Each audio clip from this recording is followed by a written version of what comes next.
Hello class 12th NIS students. तो दोस्तों कैसे हैं आप लोग? उम्मीद करता हूँ आप सभी लोग बेहतर और अच्छे होंगे। तो क्लास 12th एनआईएस इंग्लिश 302 काफी है। देखो एक चीज है, काफी समय से हम मिले नहीं थे। हमने लास्ट हिंदी की क्लास ली थी, उसके बाद पॉलिटिकल साइंस होम साइंस की भी ली थी।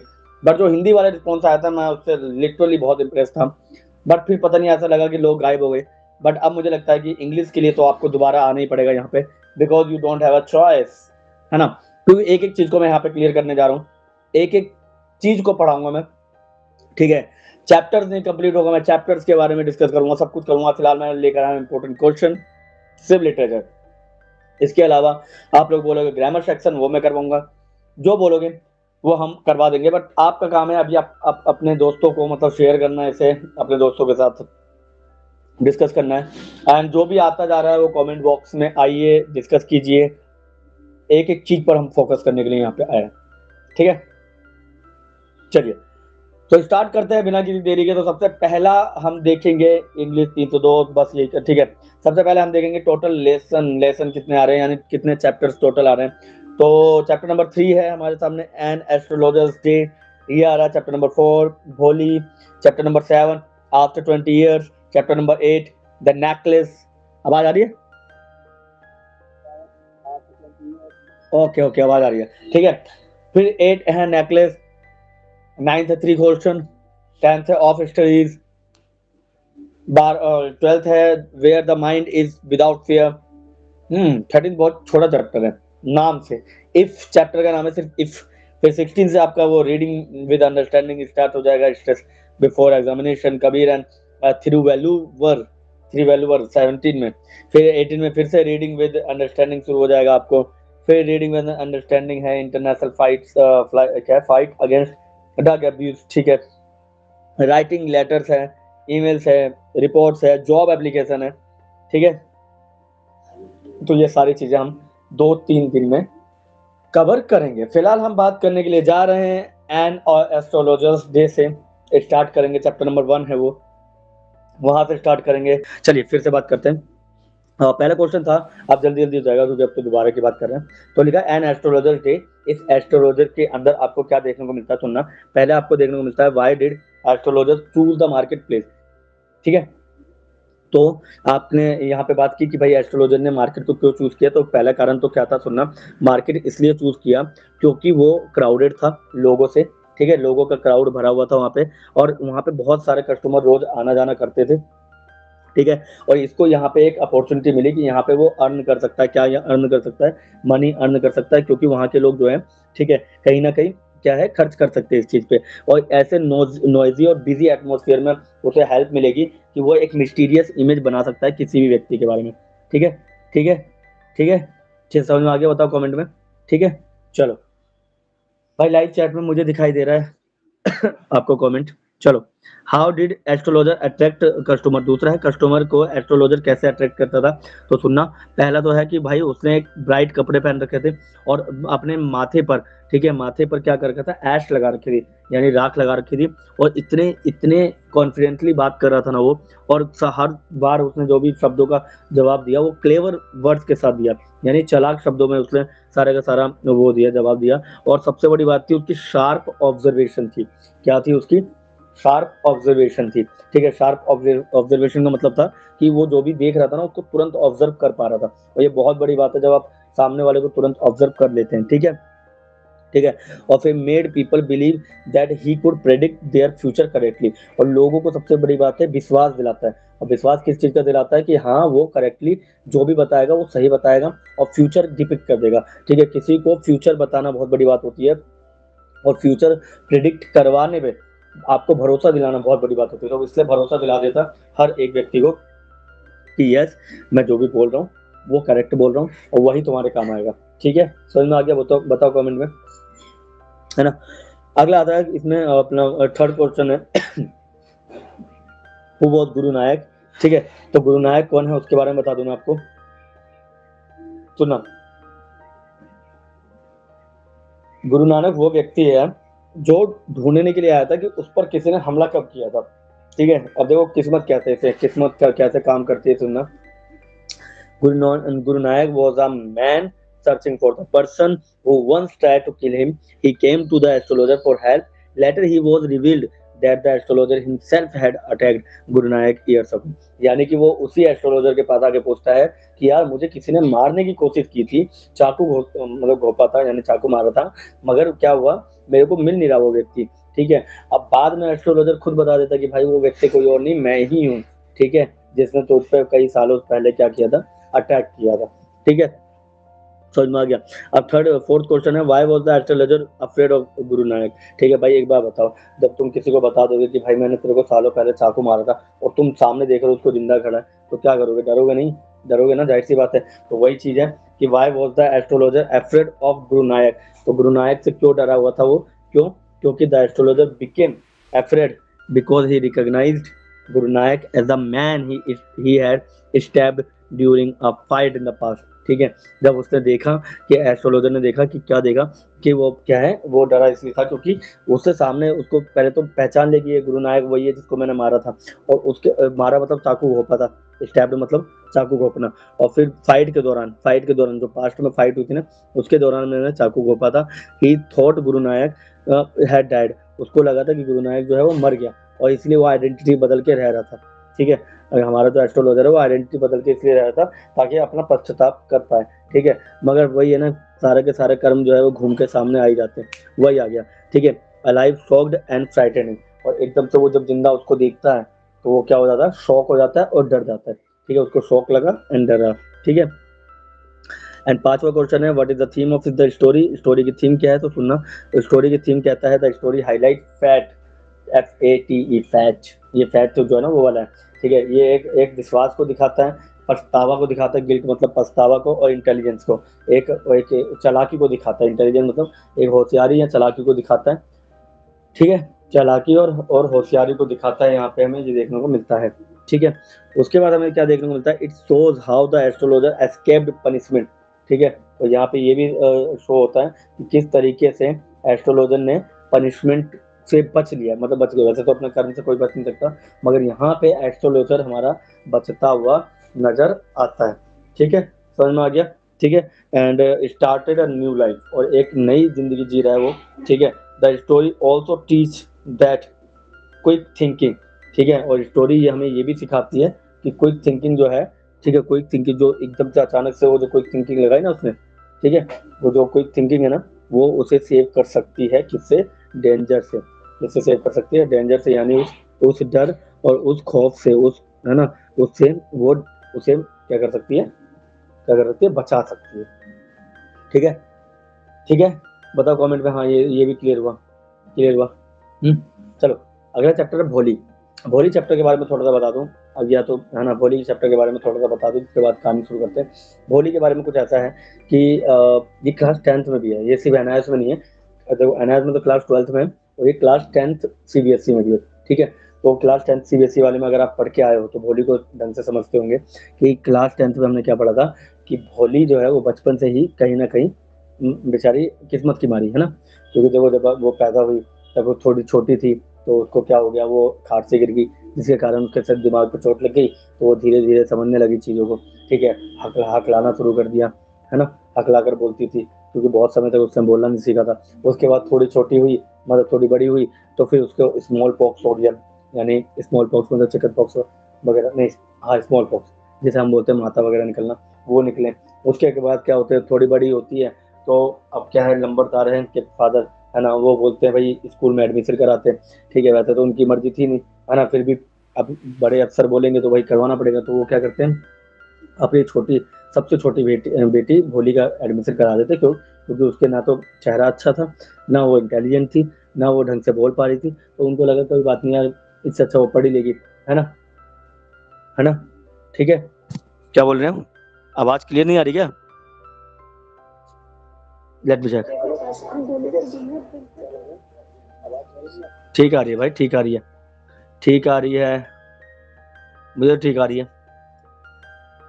ठीक है, तो मैंने आपको क्या बताया, इसमें कहीं ना कहीं हमें फिर ये देखने को मिला, ठीक है, कहीं ना कहीं हमें ये देखने को मिला है ना। आप सही है ना। चलो, तो मैंने आपको बोला कि कहीं ना कहीं हमें भोली के बारे में ये देखने को मिलता है कि भोली एक ऐसी ऐसी लड़की है जिसको कोई इतनी रेपुटे मतलब कोई इतनी तवज्जो या इज्जत नहीं देता, ठीक है। बट वो स्कूल जाती है, स्कूल में भी पहले दिन उसके साथ मजाक बन जाता है जब वो बोलते हैं भाई भोली बोल के दिखाओ, तो वो अपना नाम भी नहीं बोल पाती है ना, 4-5 बार भो भो भो, है ना, फिर भोली बोलती है। तो इस तरीके से वो स्टैमर कर रही है, इस तरीके से हकला रही है, और इसका खामियाजा क्या भुगता उसने, ठीक है। अब उसका मन ही नहीं किया भाई 3-4 दिन स्कूल जाने का, मगर धीरे धीरे जब स्कूल गई तो भाई स्कूल के रंग में वो रंग गई। उसको पता चल गया कि मेरी पहचान पढ़ाई है और शिक्षा से भी हो सकती है। और फिर धीरे धीरे हमें देखते हैं समय बदलता है और अब शादी की बात होने लगती है। और घर के अंदर फिर एक जमींदार का जिसकी उम्र 55-60 के आसपास होगी, उसके लिए रिश्ता लेकर आते हैं, ठीक है, भोली का। उसकी मम्मी बोलती है क्या दिक्कत है, जब 2-3 बेटे हैं, 2-3 बच्चे हैं, और क्या है ना। और सबसे बड़ी बात है जमीन बहुत है, और भोली की शकल सूरत देखो, इससे कोई शादी करेगा। इससे अच्छा तो वो है कि भाई वो कर तो रहा है विशंबर प्रसाद, ठीक है। तो भाई उसके भोली के फादर भी मान जाते हैं, हाँ भाई क्या तो तुम भी ठीक रही हो, है ना। और इस तरीके से क्या करते हैं, भोली की शादी कंफर्म करा दी जाती है उससे बिना पूछे, ठीक है। अब शादी वाले दिन जब भाई सारा मामला सही चल रहा था, तभी वो क्या करता है, वो चेहरा देख लेता है भोली का। अब जब भोली का चेहरा देखता है, वो उड़ जाता है, बोलता है मैं तो उससे शादी नहीं करूंगा, इसकी तो शक्ल ही अच्छी नहीं है ना, मैं इतना पैसा क्यों खर्च करूं उसके लिए। जब भाई उसके पापा रोने लगते हैं भोली के कि भाई दिक्कत दिक्कत तो है हमारी, क्या करें, चलो कोई बात नहीं, आप 50,000 रुपये एक्स्ट्रा ले लेना और क्या करना, ठीक है। तो वो मान जाता है, ठीक है भाई 50,000 की बात है तो ठीक है भाई एडजस्ट कर लेंगे और क्या। इतने में भोली खड़ी हो जाती है। भोली बोलती है भाई मैं तो नहीं करने वाली, क्योंकि भाई ये इंसान अभी से इतना पैसा मांगने वाला है, ठीक है, ठीक है, ठीक है। नहीं मैं एनआईएस भी पढ़ाता हूँ भाई, मैं सीबीएसई एनआईएस दोनों को पढ़ाता हूँ, ठीक है। तो अब ये था कि भाई अब वो खड़ी हुई बोली, उसने बोला भाई मैं नहीं मानती, क्योंकि देखो एक चीज है, बी आर अम्बेडकर ने बोला, भीमराव अम्बेडकर ने, कि शिक्षा वह शहरनी का दूध है जो जितना पिएगा उतना दहाड़ेगा। और भोली वो दूध पी चुकी है, तो वो दहाड़ेगी। उसने दहाड़ना शुरू कर दिया। बोली खुद की शक्ल देखी नहीं है, खुद की उम्र देखी नहीं है, खुद तेरे तो बच्चे ही मुझसे बड़े बड़े, और मेरे शादी करने के लिए आया। वो तो खुशकिस्मती रही कि जो तेरे साथ शादी कर रही थी मैं, बट अब नहीं करूंगी मैं, ठीक है। अब तो पैसे देगा ना, तब भी नहीं करूंगी। और फिर उसके पापा जो है वो बोलते देखो इससे हमारी इज्जत खराब हो जाएगी।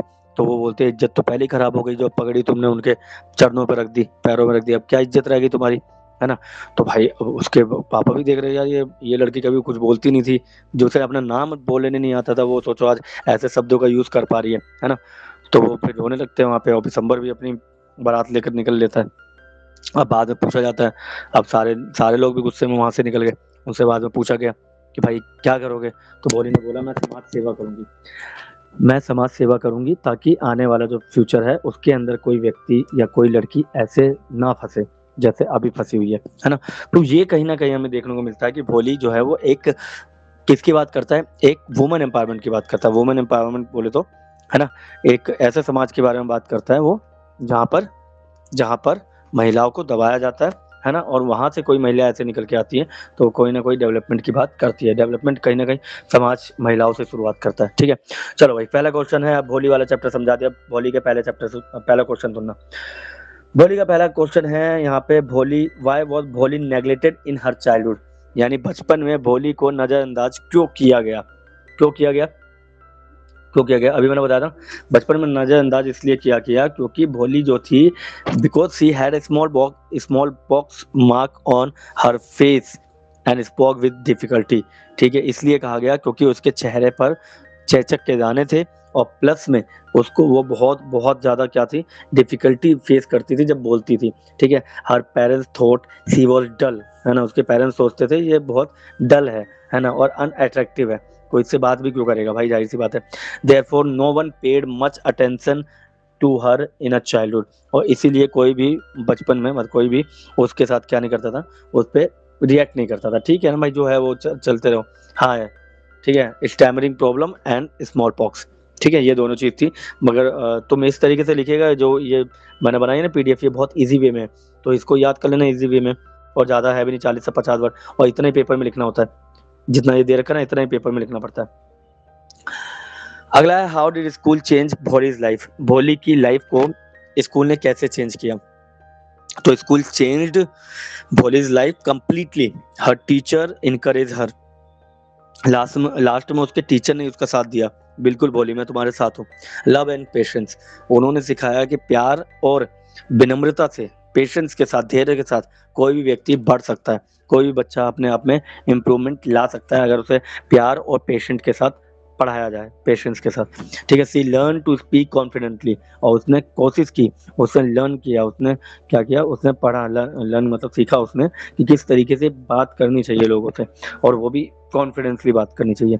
उसने सेल्फ रिस्पेक्ट कमाया, GAINE, है ना, प्राप्त करना या कमाना। ठीक है, उसने गेन किया, यानी सेल्फ रिस्पेक्ट को कमाया उन्होंने। And became an educated and independent girl, और इस तरीके से वो बनी एक पढ़ी लिखी और क्या, आजाद ख्यालों वाली लड़की। ठीक है, चलो थर्ड थर्ड क्वेश्चन है, why did Bholi refuse to marry marry marry Bishamber. ये पूछ लेता है, ये वाला क्वेश्चन कई बार पूछ लेता वो। ठीक है, बताओ मुझे, मैरी ने क्यों मना कर दिया, मैरी ने क्यों मना कर दिया, बताओ मुझे। मैरी बोल रहा हूँ, हाँ, भोली ने क्यों मना कर दिया दिसंबर से शादी करने के लिए, बताओ। भोली ने क्यों मना किया कि दिसंबर से शादी नहीं करूंगी। तो आंसर है, भोली रिफ्यूज टू मैरी दिसंबर because he he demanded dowry at the wedding. उसने इसलिए मना कर दिया क्योंकि उसने दहेज मांगा, डाउरी मतलब दहेज मांग रहा। ठीक है, हाँ, demand for a dowry at the wedding, she understood, उस वो समझ गई कि ये बंदा लालची और स्वार्थी है। ग्रीड मतलब, है ना, ग्रीड मतलब लालची, और सेल्फलेसनेस मतलब होता है कि वो स्वार्थी है। वो समझ गई कि ये अभी से इतना मांग रहा है, बाद में कितना मांगेगा, सोचो।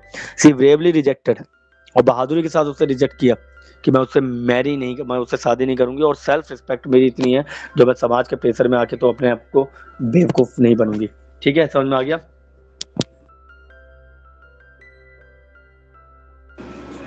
ठीक है, समझ में आ गया ये वाला, ये क्वेश्चन आया समझ में है। चलिए फोर्थ क्वेश्चन पे चलते हैं। What role did the teacher play in Bholi's life. Bholi की लाइफ में एक टीचर का रोल क्या था, ये बहुत इंपॉर्टेंट है, तो सुनो। द टीचर जो है, टीचर प्लेड, हाँ हाँ, ये क्लास 10th में था, क्लास 10th में था, यही 12th में भी आ गया। ठीक है, the teacher played a very important role in Bholi's life. Bholi की जिंदगी में टीचर ने बहुत बड़ा वो किया, क्यों, क्योंकि पहले तो उसने काइंडली ट्रीट किया, मोटिवेट किया, उसको कॉन्फिडेंस दिलाया, और फिर उसे सपोर्ट किया, एंड लास्ट में उसे एक एजुकेटेड और फियरलेस पर्सन बना के आजाद बनाया, आजाद ख्यालों वाला बनाया। ठीक है, समझ में आ गया, बोलो यस, बोलो। ठीक है, चलो अगला आता है for fifth question and the last of the evening. मैं आपको बता दूं कि कल से रात को 9 बजे हम सेम टाइम सेम जगह मिलेंगे अगले चैप्टर्स के साथ। ये पांचवा क्वेश्चन है, लास्ट है ना। इसमें है, what is the message of the story. Story का मैसेज क्या है, तो द स्टोरी टीच, स्टोरी हमें सिखाती है, क्या सिखाती है, इंपॉर्टेंस ऑफ एजुकेशन, एजुकेशन। ठीक है, एजुकेशन की इंपॉर्टेंस सिखाती है हमें, दिखाती है, और साथ में सेल्फ कॉन्फिडेंस सिखाती है कि भाई हर व्यक्ति के अंदर एक सेल्फ कॉन्फिडेंस होता है, उसकी रिस्पेक्ट करना हमें आना चाहिए। वुमेन एम्पावरमेंट के बारे में बात करता है, यानी महिला सशक्तिकरण के बारे में बात करता है, और कहता है कि महिलाओं के अंदर भी वो प्रतिभाएं हैं जो पुरुषों के अंदर है, तो किसी को भी छोटा या बड़ा ना समझा जाए। और गांव की कहानी है, तो गांव में तो आपको पता ही है महिलाओं के साथ और पुरुषों के साथ कितना बड़ा अंतर रहता है। ठीक है, तो कहीं ना कहीं वुमेन एम्पावरमेंट जो है वो गांव से शुरू हुआ है, इस चैप्टर से। ठीक है, सेल्फ कॉन्फिडेंस भी यहीं पे देखने को मिलता है, और ये दिखाता है, ये ट्रू ब्यूटी जो होता है, यानी कि जो सच्चाई, जो सच्ची खूबसूरती है ना, वो इंसान के करेज और विजडम में होती है, यानी एक बुद्धिमान और साहस होने में ही एक खूबसूरती देखने को मिलती है, नॉट फिजिकल अपीयरेंस। ठीक है, सिर्फ आप ये नहीं बोल सकते इंसान सुंदर है तो फिर ये इंसान परफेक्ट है, नहीं, उसके अंदर समझदारी है, उसके अंदर साहस है, उसके अंदर बहादुरी है कुछ करने का, तब आप जज कर सकते हैं कि हाँ इस व्यक्ति के अंदर परफेक्शन है, वरना तो परफेक्ट कोई नहीं होता। ठीक है, समझ में आ गया। चलिए, तो ये थी आज की हमारी वीडियो। तो कैसे लगे आज की वीडियो।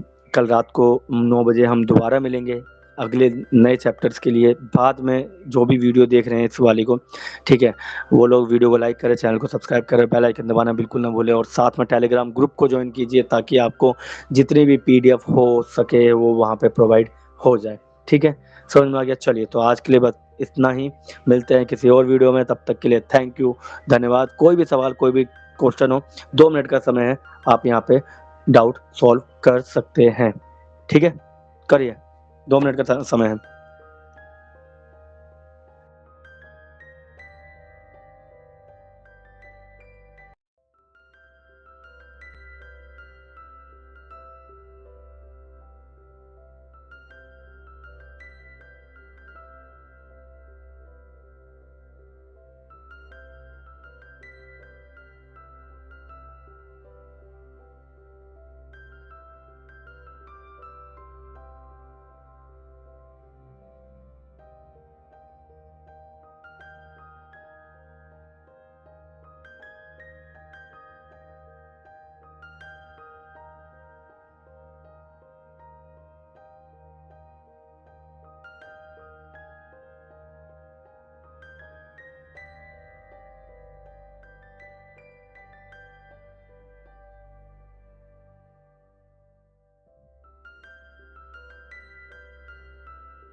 कल हम करने जा रहे हैं, आप लोगों को आवाज क्लियर आ रही है? उम्मीद करता हूँ सभी को आवाज क्लियर आ रही है। ठीक है, ओके।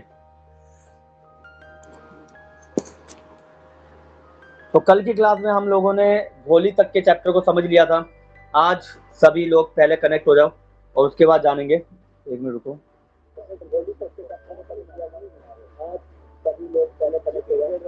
ठीक ठीक, चलिए।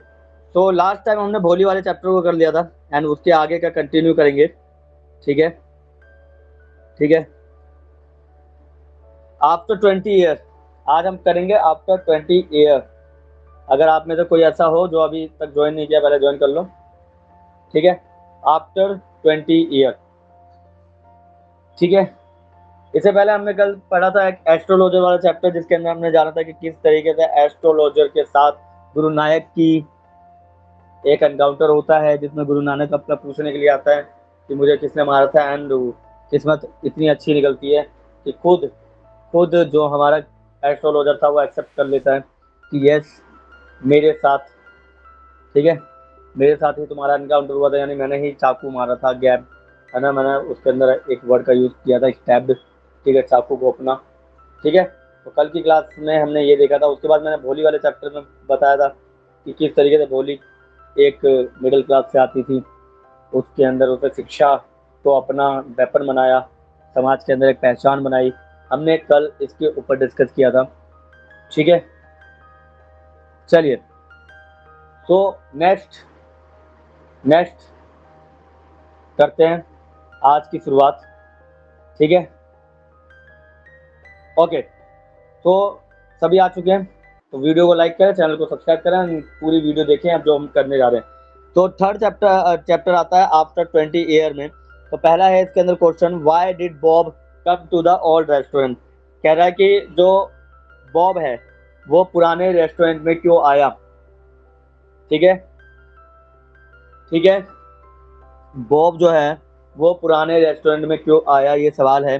तो लिखा है क्वेश्चन का answer, Bob came to the old restaurant. Bob जो है ओल्ड रेस्टोरेंट में आया क्योंकि बिकॉज ही हैड प्रोमिस्ड, उसने प्रॉमिस किया था। क्या प्रॉमिस किया था? कि Jimmy Wells 20 years earlier that they would meet there again. ठीक है, उसने ओल्ड रेस्टोरेंट में दोबारा इसलिए आया क्योंकि उसने 20 साल पहले अपने दोस्त से क्या बोला था, एक वादा किया था, प्रॉमिस किया था। ठीक है, वेल्स, उसका दोस्त वेल्स है ना, जिम्मी वेल्स। ठीक है, उससे उसने वादा किया था कि हाँ यस, हम मिलेंगे 20 साल बाद एक सेम रेस्टोरेंट में। ठीक है, सेम रेस्टोरेंट में हम दोबारा मिलेंगे। क्लियर? बताओ कमेंट में हाँ क्लियर। ठीक है, तो इसलिए वो आया था। ठीक है, ही वैल्यूड, उसने अपनी दोस्ती को वैल्यू दी, वरना इतने सालों बाद आने की कोई आवश्यकता नहीं थी उसको, फिर भी वो आया, कारण क्योंकि उसने वैल्यू दी थी उस चीज को, जो उसने कहा उसको माना, उसको करके दिखाया। And wanted to keep the promise, और चाहता था, ठीक है, अपने प्रॉमिस को रखना, अपने वादा को निभाना चाहता था, बहुत ज्यादा जरूरी था। ठीक है, चलिए अगला आता है, वाई डिड,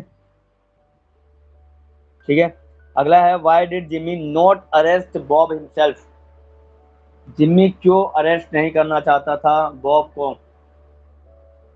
जिम्मी अरेस्ट क्यों नहीं करना चाह रहा था बॉब को, बताओ। तो लिखा है Jimmy did not arrest Bob, Jimmy ने अरेस्ट इसलिए नहीं किया बॉब को himself because Bob was his old friend, उसका पुराना दोस्त था बॉब।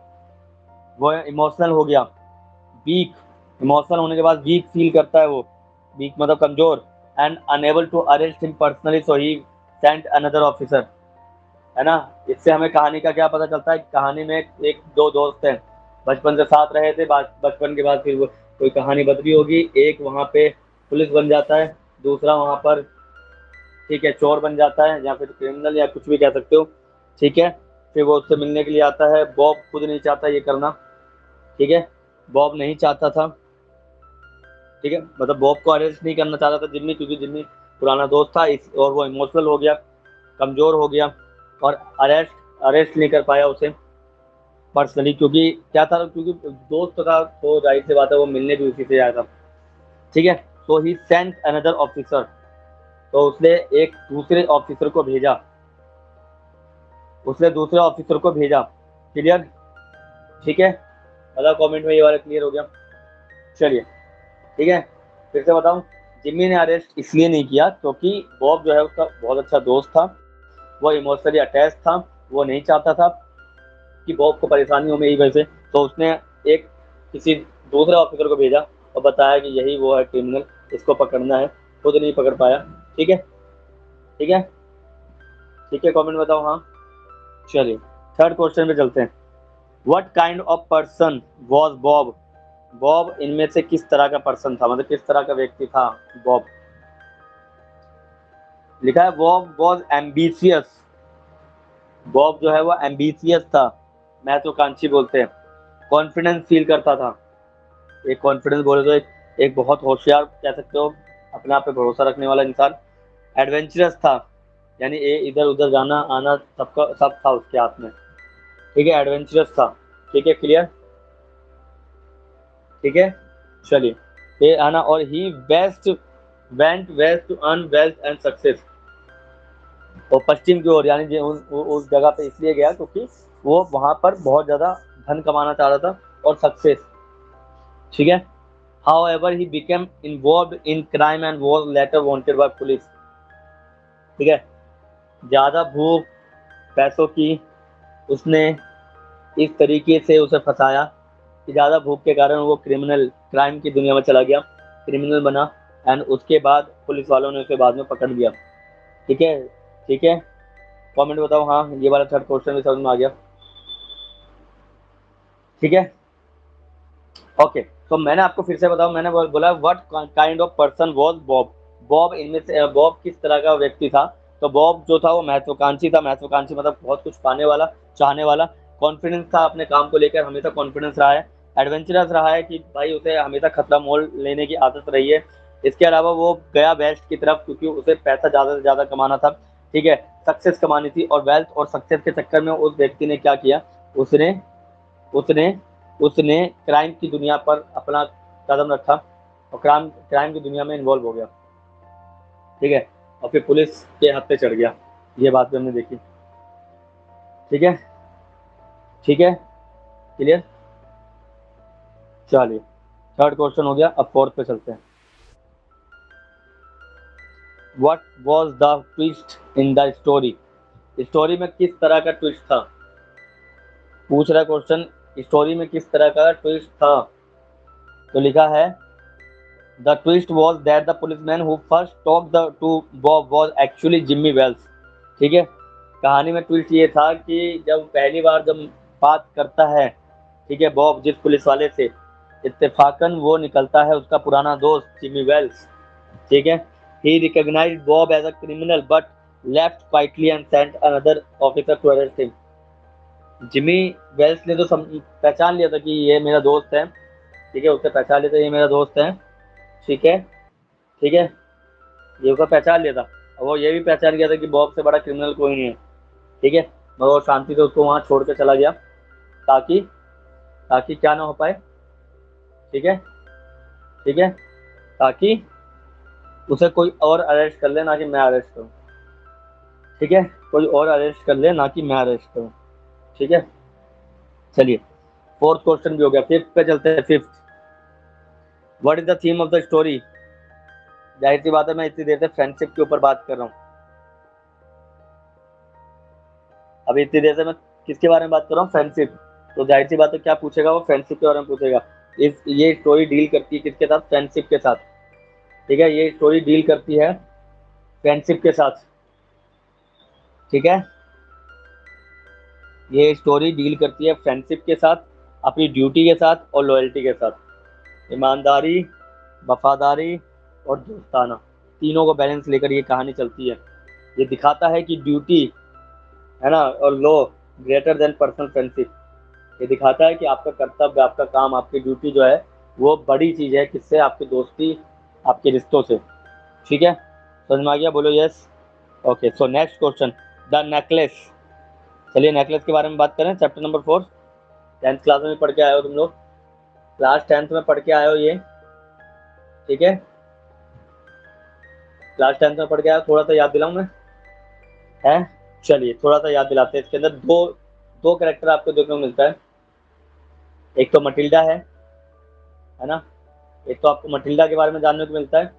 इसके अलावा आपको एक और देखने को मिलता है, एक मिनट हम देख लेते हैं, मेरे को दिमाग से वो नाम निकल रहा है।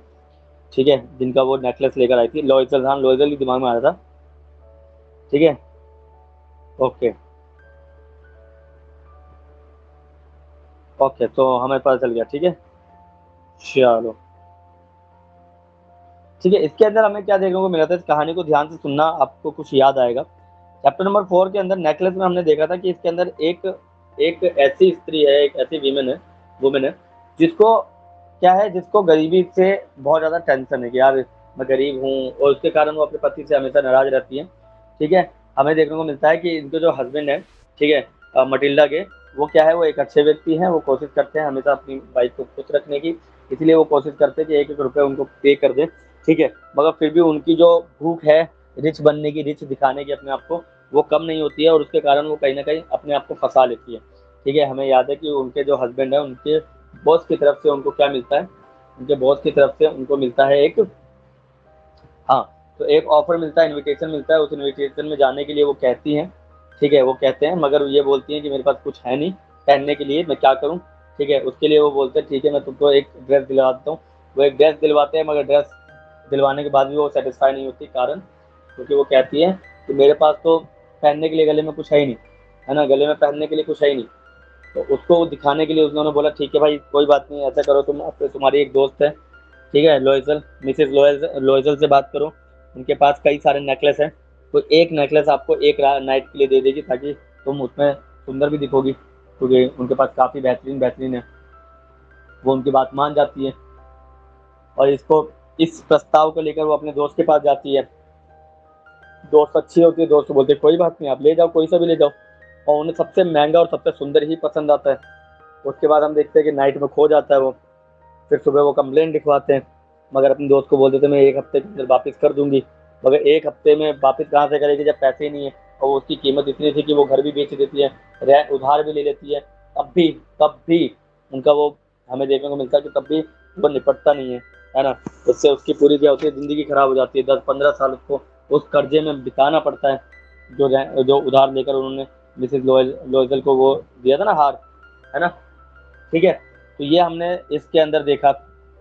उसके बाद हमें देखने को मिलता है कि जब नेकलेस, फिर वो कई दिनों बाद जब देखती है इस हालत में मिसेज लोयजल, तो उसे पहचानने की कोशिश करती है और बोलती है कि देखो मैं तो तुम्हारी दोस्त हूँ, है ना, मैं तो तुम्हारी दोस्त हूँ। तो वो पहले मना कर देती कि नहीं मैं आपको नहीं जानती, मगर बाद में सोचती है चलो अब इनसे क्या छुपाना, और वो सच बताने लगती है। फिर लोयजल बताती है अरे वो तो आर्टिफिशियल था, उसकी तो कोई ज़रूरत ही नहीं थी, है ना। तो इससे हमें क्या पता चलता है, इससे हमें पता चलता है कि किस तरीके से आप किसी ना किसी प्रॉब्लम में फंस जाओगे, क्योंकि क्योंकि भगवान क्या है, वो देख रहा है, जो भी चीज़ है वो सब देख रहा है भगवान। ठीक है, तो आप उसमें कहीं ना कहीं फंस जाओगे। ठीक है, ठीक है, ठीक है, तो भगवान देख रहा है, कहीं ना कहीं आपको फंसाएगा उस चीज़ को लेकर, तो वो आपको देखने को मिलता है। क्लियर, चलो ठीक है। चलो तो अब इसके क्वेश्चन करते हैं, नेकलेस के। अब हम नेकलेस के क्वेश्चन करते हैं, तो करें, पहला क्वेश्चन देखते हैं। पहला क्वेश्चन हमारे सामने क्या है, सुनना। पहला क्वेश्चन क्या है हमारे सामने, सुनना ध्यान से। तो है पहला, why was Matilda unhappy. Matilda हमेशा उदास या दुखी क्यों रहती थी। मटिल्डा हमेशा उदास या दुखी क्यों क्यों रहती थी। ठीक है, तो कारण क्या था, मटिल्डा इसलिए उदास और दुखी रहती थी क्योंकि, तो was unhappy because she wanted a rich, वो अमीर होना चाहती थी। She wanted a rich and luxurious life, वो एक लग्जूरियस लाइफ और रिच होना चाहती थी, एक ऐसे आरामदायक जिंदगी चाहती थी जो वो अमीरों के घर में देखती आई है ना। तो कहीं ना कहीं ये प्रॉब्लम तो फेस करनी पड़ेगी उसको, है ना भाई, कहीं ना कहीं ये प्रॉब्लम फेस करनी पड़ेगी। तो उसके लिए वो हमेशा अनहैप्पी रहती थी यार, कि मेरी जिंदगी वैसी क्यों नहीं है जैसे मेरे दोस्तों की है ना, जैसे मेरे दोस्तों की जिंदगी है वैसे मेरी जिंदगी भी होनी चाहिए। वो इस बात को लेकर हमेशा रोती रहती थी, कुड़ती रहती थी अंदर से, है ना। फिर भी उसके हस्बैंड हमेशा समझाने की कोशिश करते हैं कि भगवान ने जितना दिया उसमें खुश रहना चाहिए हमें, वरना उसके लिए भी हम परेशान रहेंगे हमेशा जीवन में, है ना। तो मगर वो उस चीज़ को लेकर कभी समझती नहीं है। मगर जब हमें देखने को मिलता है क्या, जब हमें देखने को मिलता है कि जब वो फंसती है इन सब चीज़ों में, तब उसको यकीन, जब तब वो सोचती है यार नहीं मैंने बहुत गलत किया, मुझे ऐसा नहीं करना चाहिए, मुझे वो नहीं करना चाहिए, समझ में आ रहा है?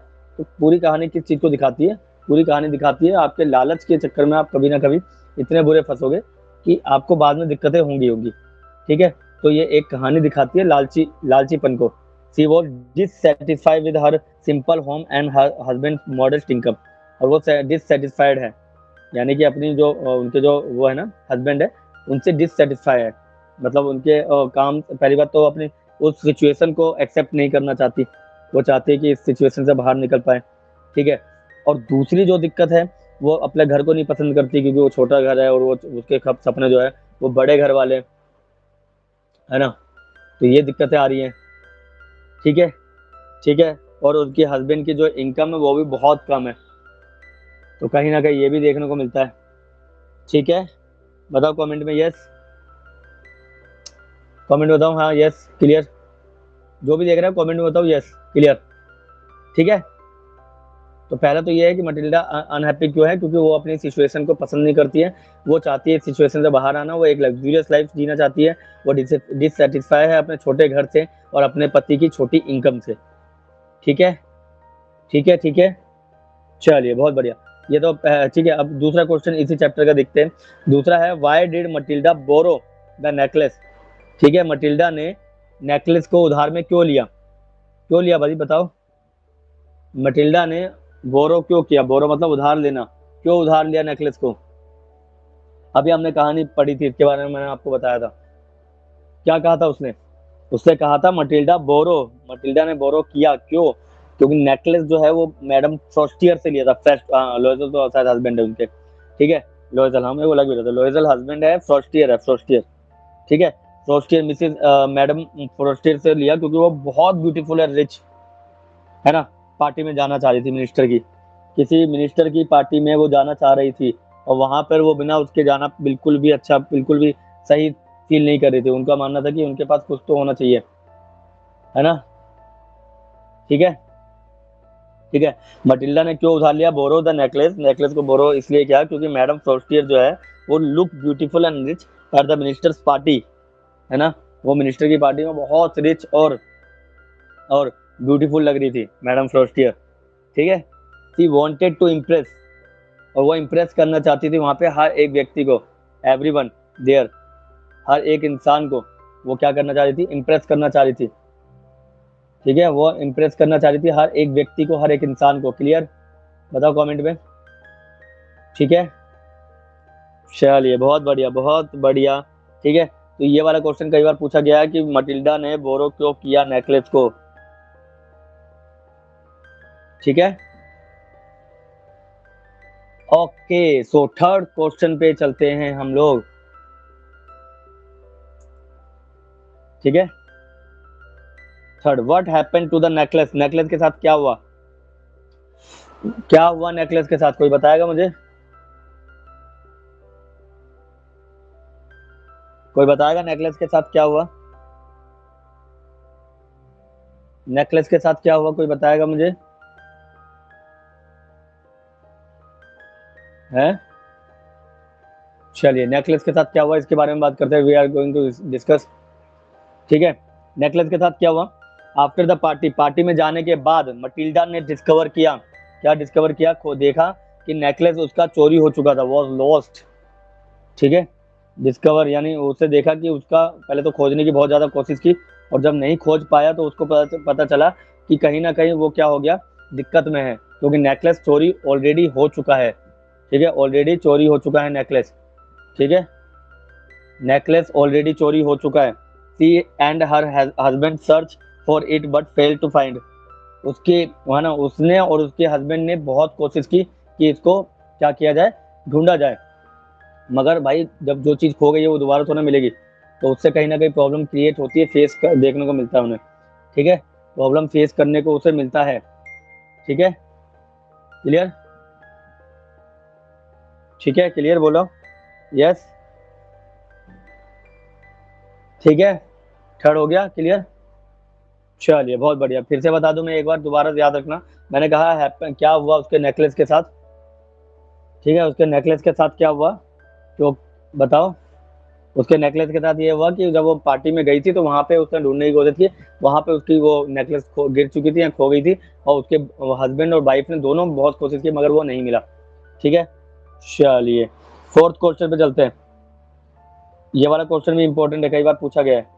How did the Loisel repay how did the Loisel repay the डेप्ट, उसने कर्जे को कैसे भरा, यानी वो जो कर्जा उससे लिया था, क्योंकि देखो भाई अब मैंने बोला था ना आपको वो दिया था, ठीक है, नेकलेस उसने बना के दिया नया, है ना, तो उस नेकलेस के लिए वो पूछ रहा है, उस नेकलेस के लिए लॉयजल ने कैसे, उसके पति ने कितना संघर्ष किया उसके डेप्ट को, खर्चे को भरने के लिए। तो लिखा है they both a new necklace, उन्होंने न्यू नेकलेस खरीदा, बोट अ न्यू नेकलेस, और बोरो किया मनी उसके लिए, ठीक है, बोरो किया उसने मनी, ठीक है, ताकि वो क्या कर सके, वो जाहिर सी बात है, हाँ, खुश कर सके अपने दोस्त को कि भाई हाँ मैंने तुम्हारा नेकलेस जैसे लिया था वैसे ही दिए। मगर उसके कारण क्या हुआ, अपनी पत्नी को खुश करने के लिए, उसकी फ्रेंड को खुश करने के लिए एक पति की लंका लग गई।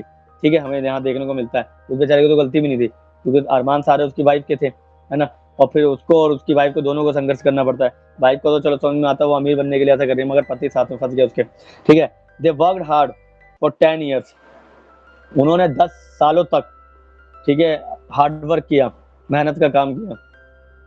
पुअरली, वो भी बिल्कुल गरीबी में, एक बाय वन, मतलब पहले उनका अपना घर था उसे बेचकर एक रूम के सेट में रहे वो, दिन रात दोनों पति पत्नी ने काम किया, ठीक है, दूसरों घरों में जाके लीप, है ना, और रिपे किया, फिर बाद में उन्होंने रिपे किया सारा का सारा ऑल डेप्स, डेप्स सारा का सारा उन्होंने रिपे किया।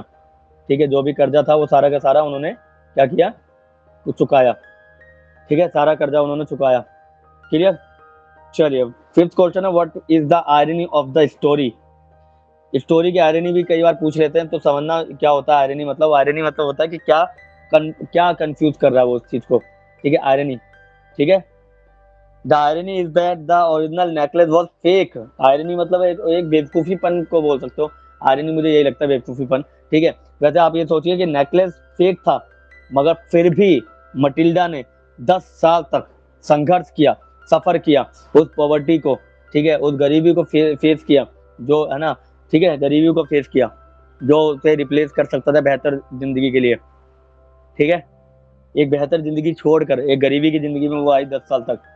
ठीक है, कहीं ना कहीं ये मटिल्डा के साथ एक आयरनी हो गई कि वो उसके लिए उसने, मतलब कहते हैं ना, पूरी जिंदगी 10 साल उसने उसमें निकाल दिए, एक गलत फहमी में निकाल दिया कि उसको लगा कि सामने वाला का नेकलेस असली है, उसने असली खरीद के दे दिया, और असली की कीमत नकली के सामने तो कुछ नहीं है ना, मतलब नकली की कीमत असली के सामने कुछ नहीं है, तो वही है कि नकली नेकलेस लेकर आई और असली के पैसे देकर अपने जिंदगी की सारी लंका लगाई। ठीक है, तो कुल मिलाकर हमने देखा था irony is that original necklace was fake, fake necklace पर भी उसने क्या किया, 10 साल अपने बर्बाद कर दिया। ठीक है, तो it's all about your chapter.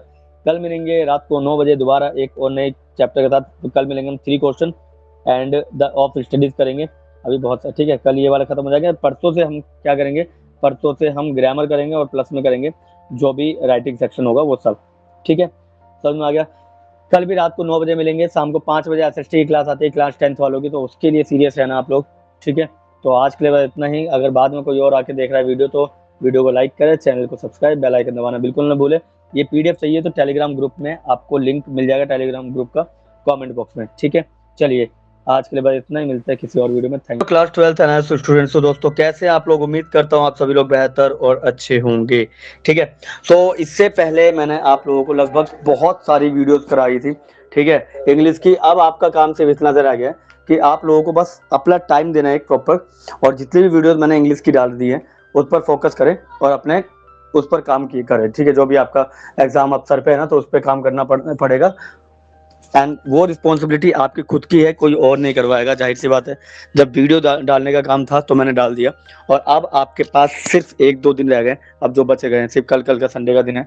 तो आप कुछ नया करने से बेहतर ये कर लेना कि आप लोग सभी मेरी सारी वीडियोस एक साथ मर्ज करके देख लेना। ठीक है, या फिर मैं खुद डाल दूंगा, आप कहेंगे तो। फिलहाल तो मैं इतना करूंगा कि कल रात को आप लोग के लिए लाइव आऊंगा रात में 9 बजे के आसपास या 8:30 के आसपास, जिसमें हम करेंगे ग्रामर के 50 क्वेश्चन, जिससे ये तय हो जाएगा कि किस तरीके के क्वेश्चन आप अटेंड कर पाएंगे और किस तरीके के क्वेश्चन अटेम्प्ट कर सकते हैं। ये सारी की सारी चीजें मैं आप लोगों के साथ कल रात को 9 बजे ग्रामर में डिस्कस करूंगा।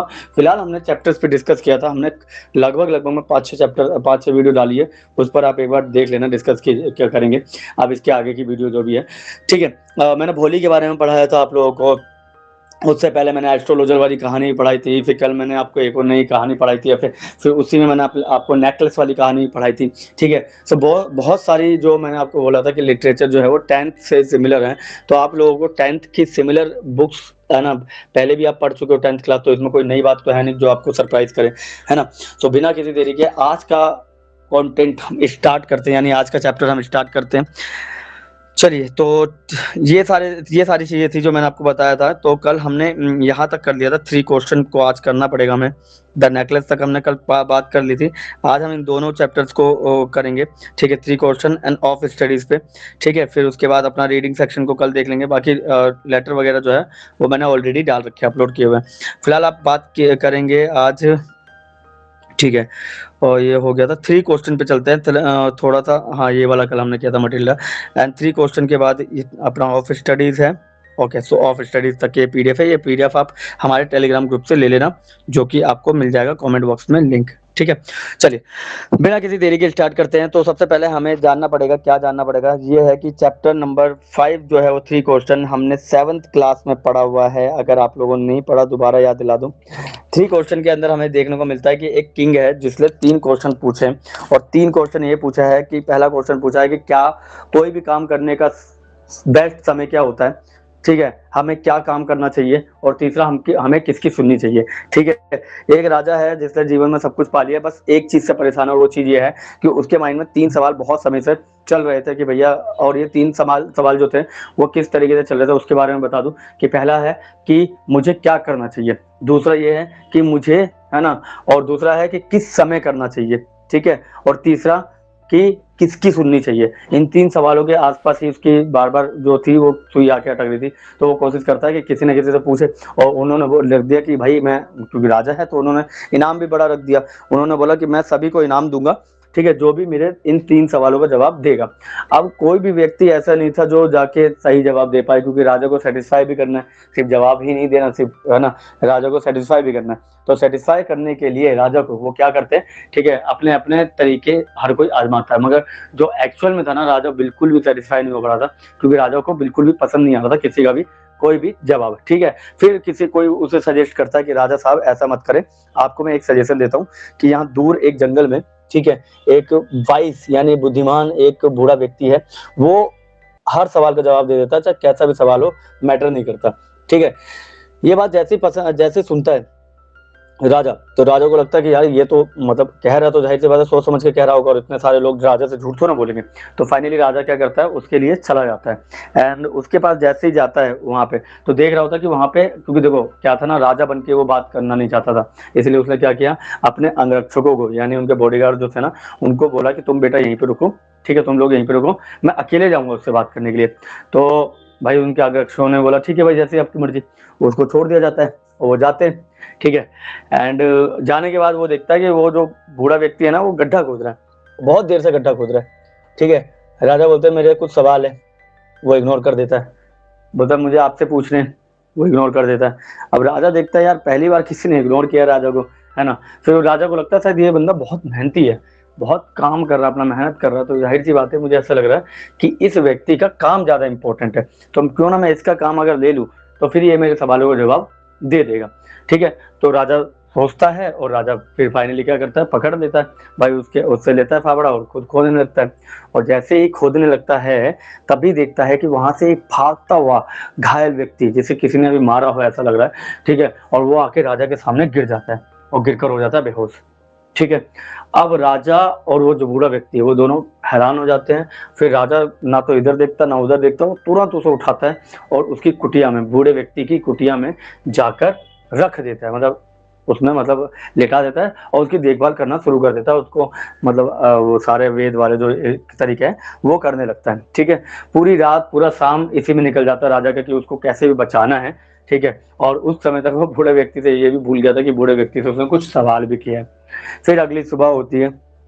अगली सुबह जैसे ही उस व्यक्ति की आंखें खुलती है तो वो सामने राजा को पाता है, और राजा को देखते ही वो फूट फूट के रोने लगता है। बोलता है राजा साहब मुझे माफ कर दो, मैंने बहुत बड़ी गलती की। राजा साहब बोलते हैं भाई तूने कौन सी गलती कर दी?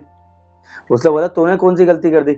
बोलता है राजा साहब गलती कुछ ये कर दी कि मेरा जो भाई है ना उससे आपकी लड़ाई हुई थी और आपने पूरे राज्य को हड़प लिया और मेरे भाई को मार दिया, ठीक है। और इसीलिए गुस्से में, इसी के गुस्से में मैं आप लोगों के आपके पास आया था आपको मारने के लिए, मगर आपके अंगरक्षकों ने मुझे देख लिया और उन्होंने मेरे पीछे करके मुझे घायल कर दिया। आपने बिना सोचे समझे क्या किया, मेरी मदद की, आप इतने महान हैं, मैं आपके बारे में गलत सोचता था। और इस तरीके से हमें देखने को मिलता है राजा जो है, ठीक है,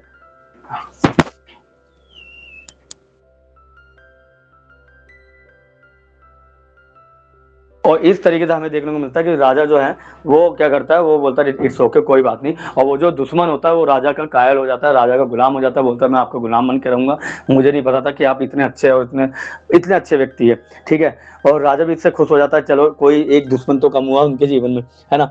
तो फिर अब यहाँ पे क्या होता है, फिर बाहर जाता है वो कुटिया के बाहर, फिर देखता है वो बूढ़ा व्यक्ति फिर कुछ काम कर रहा होता है। बोलता है महाराज, महाराज जी बोलते हैं कि भैया देखो ऐसी बात है, अब तो मेरे सवालों का जवाब दे दो, है ना, अब तो सवालों का जवाब दे दो, एक पूरा दिन हो गया खत्म, फिर भी आप जवाब नहीं दे पा रहे, ठीक है।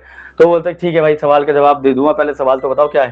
बोलते सवाल ये है कि मुझे क्या करना चाहिए, है ना। बोलते एक बात बताओ, जब मैं वहां खड़ा था और मैं फावड़े से गड्ढा खोद रहा था तब तुम्हें क्या करना चाहिए था? बोलता गड्ढा खोदना चाहिए था। बोलता तुमने किया ना? बोलता हाँ किया। बोलता फिर दूसरा सवाल क्या है? बोलता मुझे किस समय क्या काम करना चाहिए। बोलता एक बात बताओ, जब तुम गड्ढा खोद रहे थे उसी समय वो घायल व्यक्ति तुम्हारी आंखों के सामने आके गिरा तो तुमने क्या किया? बोलता घायल व्यक्ति की मदद की। तो बोलता तुम्हें पता चल गया ना कि कौन सा जरूरी काम कब करना चाहिए। बोलता हाँ ये भी ठीक है। बोलता तीसरा बोलता है कि तीसरा सवाल जो है ना वो है कि मुझे किसकी सुननी चाहिए। बोलता एक बात बता, जब तुम हेल्प कर रहे थे तुमने किसकी सुनी? ठीक है, उन्होंने पूछा कि जब तुम हेल्प कर रहे थे तो तुमने किसकी सुनी? तो बोलता जाहिर सी बात है मैं किसी की क्यों सुनूंगा, मैं तो अपनी सुनूंगा ना, मैंने अपनी सुनी और मैंने अपनी सुन के उनकी हेल्प की, है ना। तो बोलता यही तो है, यही तो तुम्हारे तीनों सवालों का जवाब है कि जब भी तुम्हें पता होना चाहिए तुम्हें क्या करना चाहिए, और तुम उस समय जब काम कर रहे हो तो तुम्हें पता होना चाहिए कि दूसरा इंपॉर्टेंट काम ज्यादा है या नहीं है, ये देखना पड़ेगा। और तीसरा हमेशा अपनी सुननी चाहिए, क्योंकि खुद की सुनोगे तो खुद के फैसले बेहतर ले पाओगे, किसी और के फैसले से अपने आप को सेटिस्फाई कभी नहीं कर पाओगे, संतुष्ट कभी नहीं कर पाओगे। और इस तरीके से हमें राजा का जो 3 सवाल थे वो राजा के मिल जाते हैं, और राजा भी सेटिस्फाई है, वो बूढ़ा भी सेटिस्फाई है, वो व्यक्ति भी सेटिस्फाई, और इस तरीके से खत्म होता है आपका ये चैप्टर द 3 क्वेश्चन, ठीक है। अब आता है 3 क्वेश्चन से क्वेश्चन किस तरीके के पूछे जाते हैं। तो पहला क्वेश्चन है what were the Kings 3 question, है ना। किंग के 3 क्वेश्चन कौन कौन से है? तो पहला तो है कि the king wanted to know the right time to begin the work, ठीक है, यानी कि किंग जानना चाहता था कि सबसे सही समय कौन सा है किसी काम को करने के लिए, ठीक है। और फिर दूसरा क्वेश्चन जो था वो ये था कि मोस्ट इंपॉर्टेंट पर्सन, ठीक है, द मोस्ट इंपॉर्टेंट पर्सन, ठीक है, यानी सबसे इंपॉर्टेंट पर्सन को इसकी सुननी चाहिए, ठीक है। और तीसरा है इंपॉर्टेंट थिंग्स टू डू, ठीक है, ऐसा कौन सी इंपॉर्टेंट काम है जो उसे करना चाहिए, वही मैंने जो बोला, किसकी सुननी चाहिए, कौन सा इंपॉर्टेंट काम करना चाहिए और किस समय पर करना चाहिए। ये 3 सवाल राजा के थे और इन 3 सवालों के आसपास ही आपका ये चैप्टर चलता है, ठीक है। सेकंड क्वेश्चन आता है why did the king visit the hermit, यानी हर्मिट मतलब वही उसी व्यक्ति के पास वो क्यों विजिट करता है। तो लिखा था king visit the hermit because wise man failed to answer his question, he hope the hermit would guide him, ठीक है, यानी कि वो जो वाइस पर्सन है जो, है ना, हेलो सागर, हेलो, ठीक है। 10 मिनट की वीडियो चली गई है तो आप ऐसा करना डबल स्पीड में इस कहानी को समझ लेना अगर आपको ये 3 क्वेश्चन कहानी नहीं आती है, ठीक है।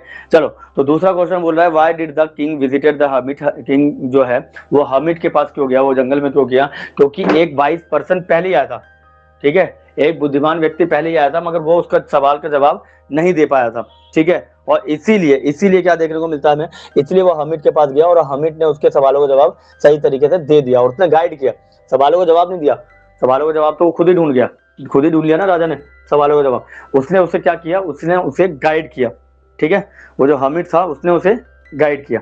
क्लियर? कमेंट बताओ हाँ, ठीक है। चलिए third question, how did the king help the bounded person, ठीक है, किंग ने कैसे हेल्प की उस घायल व्यक्ति की या उस बाउंडेड पर्सन की। तो लिखा है the king clean and bandage the bounded man's bounds and care for him kindly through the night. ठीक है, वही वाली मैंने कहानी जो आपको बताई थी जस्ट। ठीक है, किंग ने पहले साफ सफाई की, फिर बैंडेज किया उस घायल व्यक्ति का, जो भी मतलब जो भी उसके घाव वगैरह थे ना, उसको केयर किया बहुत बहुत विनम्रता के साथ।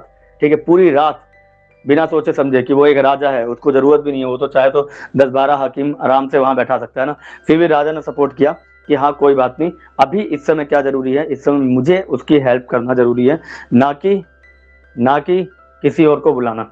ठीक है, तो राजा बहुत, देखो राजा बहुत चतुर और समझदार है।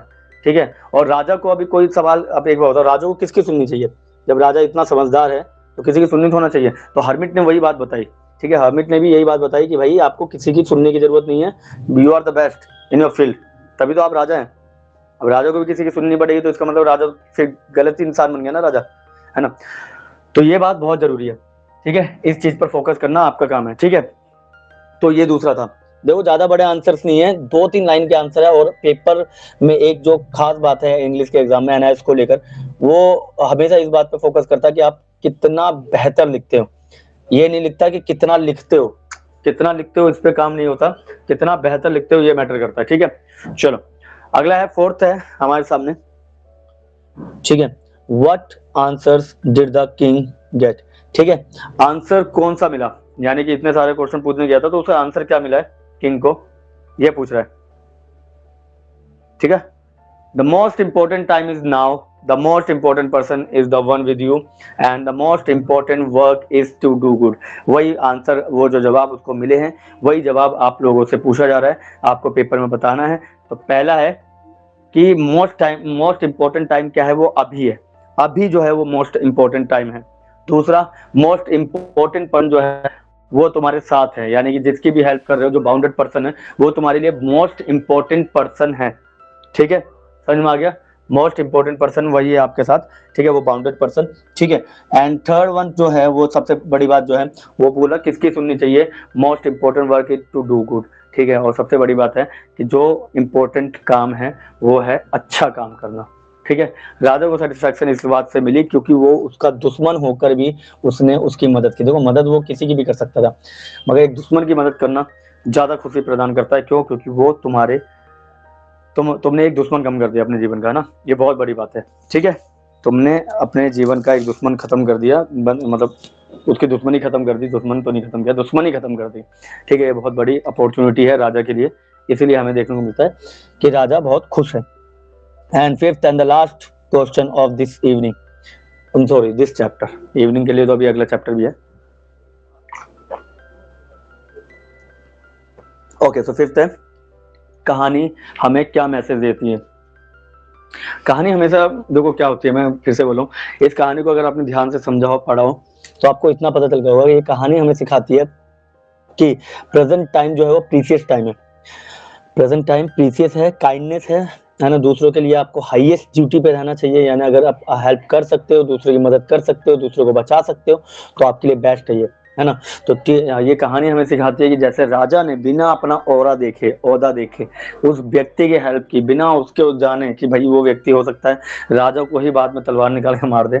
ठीक है, फिर भी राजा ने बोला नहीं, पहले मेरा दायित्व है कि मैं अपनी प्रजा के लिए क्या रहूं, हमेशा ईमानदार रहूं, और वो प्रजा के लिए उसने ईमानदारी दिखाई राजा ने, और कहीं ना कहीं इसीलिए राजा की जो अच्छाइयाँ हैं वो हमें देखने को मिलती है। तो प्रीशियस है ना, एक तो सबसे बड़ी बात है अपने प्रेजेंट टाइम को प्रीशियस मानो, यानी कि वो बहुत इंपॉर्टेंट है वो मानो। इसके अलावा काइंडनेस भी रहना पड़ेगा, यानी आपको दयालुपन में रहना पड़ेगा, ये आपकी हाईएस्ट ड्यूटी है। ठीक है, अब आता है हमारे सामने चैप्टर नंबर 6 ऑफ स्टडी। तो वो वाला चैप्टर सब समझ में आ गया होगा आप लोगों को, है ना, उम्मीद करता हूँ सभी को समझ में आ गया होगा, कमेंट में लिख कर बता देंगे, और जितने भी लोग हैं वीडियो को लाइक करें।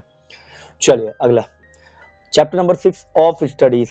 ठीक है, तो ये तो बहुत इजी है यार, इसमें तो पहले ही क्वेश्चन मुझे बहुत ज्यादा इजी लगा। ठीक है, जितने भी लोग देख रहे हैं वीडियो को लाइक करें, कमेंट में आकर बताएं क्या आप लोगों को मेरी आवाज क्लियर आ रही है या नहीं, कमेंट बताएं आवाज क्लियर है। ठीक है, चलिए, so why should we study. First question बहुत ही इजी है, बिल्कुल इजी, बिल्कुल मजेदार, है ना। व्हाई शुड वी स्टडी लिखा है, वी शुड, हमें क्यों पढ़ना चाहिए। ठीक है, हमें क्यों पढ़ना चाहिए, ये है आपका क्वेश्चन। तो ये बहुत बोंधू वाला क्वेश्चन लगा मुझे, ठीक है, इसका सवाल का जवाब तो बिना चैप्टर पढ़े भी बता सकते हो आप, है ना। पिछले 12 साल से पढ़ के आ रहे हो, 10 साल से पढ़ के आ रहे हो, है ना। तो वही पूछ रहा है कि तो हमें क्यों पढ़ाई करनी चाहिए। पहला, we should study for pleasure. किसके लिए? हमें प्लेजर के लिए पढ़ना पड़ेगा। क्या होता है प्लेजर? प्लेजर एक संतुष्टि टाइप होती है, ठीक है। दूसरा ऑर्नामेंट्स, एंड तीसरा एबिलिटी, है ना। Studies improve knowledge and judgement. और स्टडी देखो आपके अंदर इंप्रूव करती है किस चीज को? एक तो नॉलेज को, जो समझदारी है, जो आज बोल पा रहे हो, जो आप जानते हो, ये सब कुछ। और दूसरा जजमेंट को, आप सही तरीके से जज कर पाते हो, किसी भी चीज को जज कर पाते हो, उसके लिए आपको स्टडी करनी बहुत जरूरी है, ठीक है। आज एक बार बताओ, आज तुम लोग पढ़ते हो तभी तो तुम मेरे पास यहाँ पे आके वीडियो देख रहे हो, क्लास ले रहे हो। क्यों? क्योंकि तुम लोग पढ़ते हो तो तुम जज कर पा रहे हो कि मैं बेहतर पढ़ा रहा हूँ, नहीं बेहतर पढ़ा रहा, है ना भाई। आप खुद बताओ, तुम बेहतर जज कर पा रहे हो ना? क्यों कर पा रहे हो? क्योंकि आप पढ़े लिखे हैं, आप समझदार हैं, आपके अंदर प्लेजर है, आपको संतुष्टि मिल गई कि ठीक है भाई, जो भी सर पढ़ा रहे हैं वो बिल्कुल सही पढ़ा रहे हैं। और सबसे बड़ी बात है, आपके पास एबिलिटी है ना, योग्यता है, मुझे समझने की क्षमता है, मुझे जानने की। और इम्प्रूव कर पाए अपनी नॉलेज को, यहाँ पे अपने जजमेंट को, कि भाई कौन सा टीचर बेहतर है, कौन टाइम पास कर रहा है, कौन पढ़ा रहा है, आप जान गए, आप समझ गए, आप बैठे हुए मेरे सामने, ठीक है। बताओ कमेंट में क्लियर। जितने भी लोग देख रहे हैं वीडियो को लाइक, चैनल को सब्सक्राइब, एंड कमेंट में आके जवाब दिया करो जब भी मैं आपसे पूछता हूँ, ठीक है। ठीक है, जब भी पूछता हूँ तो कमेंट में आके जवाब दिया करो। ओके, सो फिर से ठीक है। तो वाई शुड वी स्टडी, हम स्टडी क्यों करते हैं मैंने बता दिया, क्योंकि हमें प्लेजर चाहिए, ऑर्नामेंट्स चाहिए, एबिलिटी चाहिए। स्टडीज की इंप्रूव करती है आपकी नॉलेज को और जजमेंट को। सेकंड क्वेश्चन पे चलते हैं, what does bacon say about reading. Bacon reading के बारे में क्या कहते हैं? बैकन जो कैरेक्टर है वो रीडिंग के बारे में क्या कहता है? तो लिखा है, bacon says reading makes a full man. जो बैकन कहता है कि भैया जो रीडिंग है, जो पढ़ाई है ना, जो पढ़ना है, वो एक इंसान को full man, conference makes a ready man, and writing makes an exact man. ठीक है, आपके अंदर एक चीज जो है ना बेस्ट ये है कि, ठीक है, ठीक है। तो वो बोला कि आपको देखो एक तो पूरा पूरा व्यक्ति बनाएगा, मगर सबसे बड़ी बात है कि जब आप रेडी तभी होगे जब आपको राइटिंग भी आएगा। राइटिंग देखो वही है ना, वही वाली बात ना हो जाए कि भाई पढ़ा लिखा व्यक्ति, है ना, कहीं ऐसा ना हो कि लोग बोले कि सिर्फ लिखा ही लिखा व्यक्ति है ना। लोग क्यों बोलते हैं पढ़ा लिखा व्यक्ति? ये पढ़ पाता है और लिख पाता है ना। और जब तक पढ़ और लिख दोनों ना पाओगे तो फिर आप पढ़ा लिखा नहीं कहलाओगे, है ना। तो वही बोला, रीडिंग जो है वो एक इंसान को पूरा दिखाती है, मगर उसके अंदर जो रेडी मैन है ना, उसके अंदर जो एग्जैक्ट पर्सन जो देखने को मिलेगा वो आपको राइटिंग और रीडिंग दोनों को दिखाएगा, ठीक है। अगला है, कैन स्टडी बी मिसयूज। हाँ बिल्कुल, स्टडी मिसयूज कर सकती है क्या किसी को? क्या क्या जो स्टडी है, क्या जो शिक्षा जो है ना, स्टडीज मतलब पढ़ाई, क्या पढ़ाई मिसयूज हो सकती है? बिल्कुल हो सकती है, yes.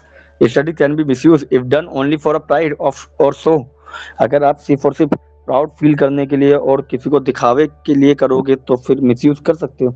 They should be used wisely, है ना। ये भाई यूज होनी चाहिए ना वाइजली, समझदारी से, बुद्धिमानी से, है ना, ये हो सकती है। अब जैसे फॉर एग्जाम्पल आपने देखा होगा, आपने एक चीज नोटिस की होगी, कई आतंकवादी भी जो होते हैं ना पढ़े लिखे होते हैं, वो तो मिसयूज कर रहे हैं ना पढ़ाई का।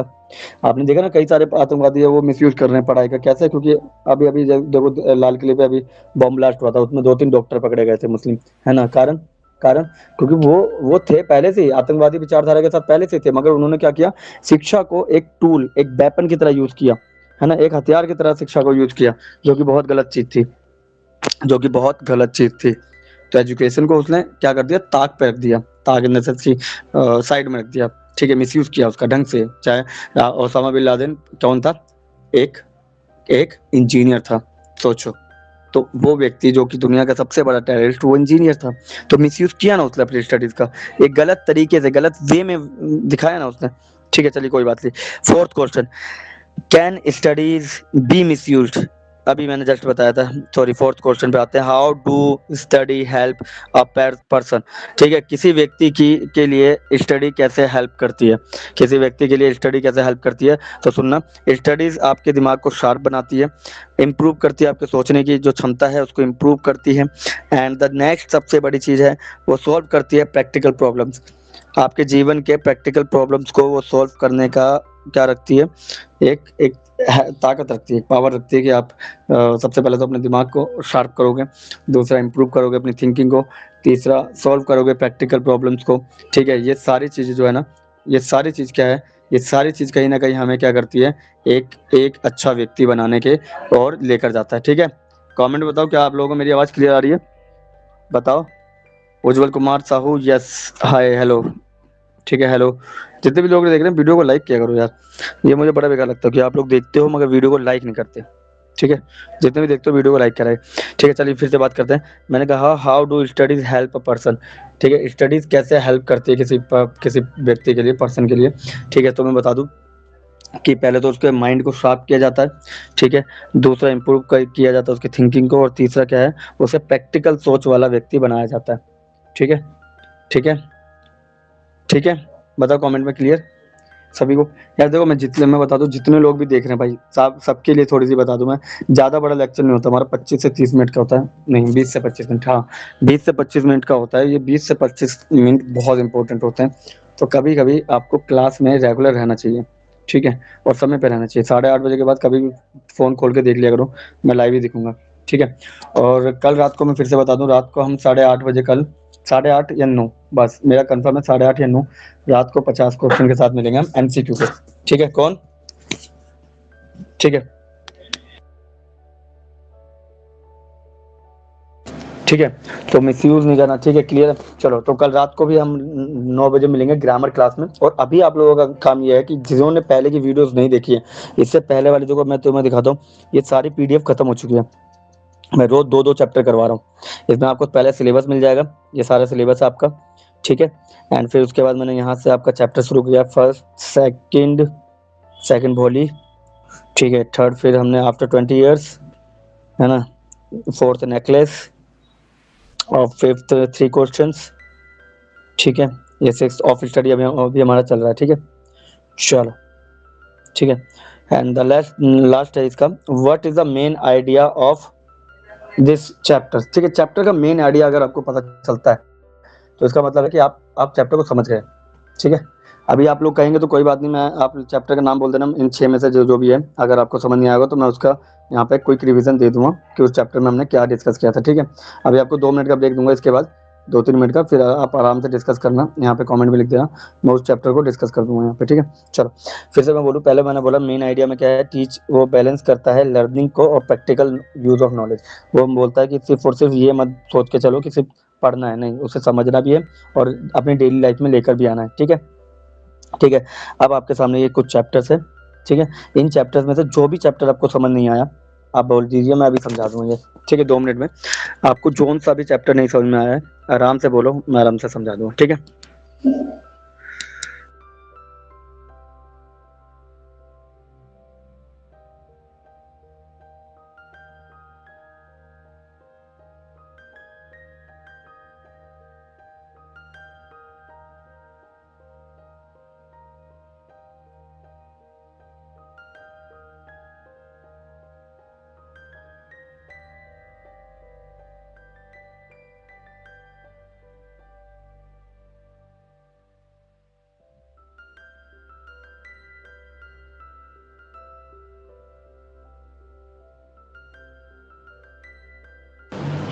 इंग्लिश के पीडीएफ के बारे में मैं आपको बता दूं, कमेंट में आपको लिंक मिल जाएगा टेलीग्राम ग्रुप का इसके बाद, और ये ग्रुप में ही मैं सेंड कर दूंगा। ठीक है, ये मैं आपको ग्रुप में ही सेंड कर दूंगा, तो वहां से पीडीएफ अपलोड कर ले लेना। ठीक है, टेलीग्राम ग्रुप से।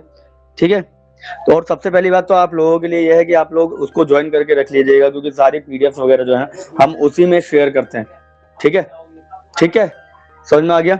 बोलो, मैंने आपको बोला चैप्टर कौन सा है ऐसा इन 6 में से जो आपको समझ नहीं आया।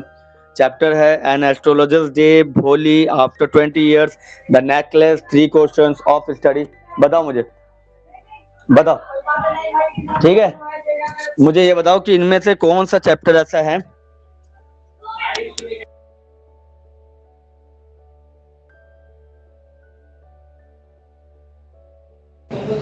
यार मैं तुमको बता दूं, चैप्टर नंबर 9 जिससे लिखा है 3 क्वेश्चंस, मैं आपको बता दूं, ये मैंने अभी जस्ट 10 मिनट पहले ये चैप्टर पढ़ाया है। ठीक है, हाँ, ये 20 मिनट की वीडियो, ये 10 मिनट पहले इसके चैप्टर में पढ़ाया है। तो इसको उज्जवल कुमार, इसको एक बार डबल स्पीड में स्टार्टिंग के 10 मिनट देख लेना। तुम 10 मिनट बाद आयो, मैंने बोला भी था 10 मिनट बाद आयो, तो कहीं ना कहीं वो चैप्टर आपका मिस हो गया 3 क्वेश्चन। एक बार उसको कर लेना, क्योंकि 10 मिनट में समझाया भी, मैं समझाऊंगा तो 1-2 मिनट में समझा दूंगा। तो इसको एक बार डबल स्पीड में देख के वो 10 मिनट वाला चैप्टर करा देना, है ना। इसके अलावा कौन सा, भोली, भोली कराया था, आफ्टर 20 ईयर्स कराया था, नेकलेस कराया, 3 क्वेश्चन कराया। चलो ऐसा करते हैं, अभी आपका काम इतना है कि इससे पहले मैंने जो वीडियोस डाली है, अपलोड की है, तो आप लोगों का काम इतना है कि वो सारी वीडियो देखिए, क्योंकि उन सारी वीडियोस में प्लस पॉइंट है कि 2 चैप्टर और 2 चैप्टर, ऐसे करके मैंने 3 वीडियो डाली है, 2 और 3, ठीक है ये। और मैं कोशिश करूंगा कि कल अगर मैं फ्री रहा, ठीक है, अगर कल मैं दिन में फ्री रहा, और मैं मोस्ट प्रोबेबली मुझे लग रहा है कल दिन में या शाम को मैं फ्री मिलूंगा, उसमें मैं आपके लिए पता क्या करूंगा, सुनो, उसमें आपका राइटिंग सेक्शन करा दूंगा मैं, ठीक है, उसमें राइटिंग सेक्शन करा दूंगा, और राइटिंग सेक्शन कल दिन में आ जाएगी, एंड ग्रामर सेक्शन जो है वो रात में 9 बजे के आसपास, 8:30 बजे हम कंप्लीट कर लेंगे उसको। इस तरीके से हमारा पूरा सिलेबस खत्म हो जाएगा, ठीक है। बोलो कमेंट में हाँ, कमेंट बोलो हाँ क्लियर, ठीक है। कल शाम को एक वीडियो आएगी लाइव, ठीक है। चलो ऐसा रखते हैं, उसे 6 बजे रखते हैं, ठीक है, 6 या 7 बजे रखते हैं, देखते हैं, ठीक है। तो हम उसकी क्लास की मैं पहले ही डाल दूंगा टाइमिंग, ठीक है, पहले ही उसकी टाइमिंग डाल दूंगा, वो ना सेट कर दूंगा लाइव क्लास में, उसमें पता चल जाएगा कितने बजे आ रही है, ठीक है। चलिए, तो आज के लिए बस इतना ही, मिलते हैं कल अगली 2 वीडियो में। और कल हमारी जो last video, second last video होगी वो हमारी, हाँ 7 PM, हाँ चलो 7 PM करते हैं, 7 PM यानी 7 बजे शाम को हम करेंगे, और लेटर राइटिंग, सारे लेटर्स कराऊंगा, और रात को 9 बजे हमारी होगी ग्रामर की क्लास, ठीक है, ठीक है, ठीक है, 7 बजे, हाँ 7 बजे लेटर राइटिंग, और रात के 9 बजे ग्रामर राइटिंग, क्या ग्रामर, ठीक है, ठीक है। चलिए, तो आज के लिए बस इतना ही, मिलते हैं किसी और वीडियो में, तब तक के लिए थैंक यू, धन्यवाद। कोई डाउट हो तो कमेंट बॉक्स में लिख के जाइएगा, और कमेंट बॉक्स में भी लिंक मिल जाएगा आपको टेलीग्राम का, उससे ज्वाइन करके ये PDF वहां से डाउनलोड कर लेना, ठीक है, अपलोड तो मैं कर दूंगा। चलिए, थैंक यू।